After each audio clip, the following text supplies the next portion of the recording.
శ్రేష్టమైన నామమునకు మహిమ కలుగును గాక. ఈ దినకాలపు ఆశీర్వాదపు లేఖనము కీర్తన గ్రంథము 103వ కీర్తన 17-18 వచనాలు. ఆయన నిబంధనను గైకొనుచు ఆయన కట్టడలను అనుసరించి నడుచుకొను వారి మీద, యెహోవా యందు భయభక్తులు గల వారి మీద ఆయన కృప యుగయుగములు నిలుచును.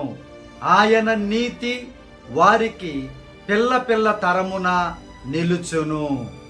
ప్రియమైనటువంటి దేవుని బిడ్డలారా, సృష్టికర్త అయినటువంటి దేవునితో నీవు చేసుకున్నటువంటి నిబంధన, ప్రార్థన విషయములో, సహకరించే విషయములో, పరిశుద్ధ దినము విషయములో, ఉపవాస విషయములో, ఏ విషయములో నీవు దేవునితో నిబంధన చేసుకున్నావో ఆ నిబంధనను ఖచ్చితముగా నీవు గైకొనేటువంటి జీవితాన్ని కలిగి ఉండాలి.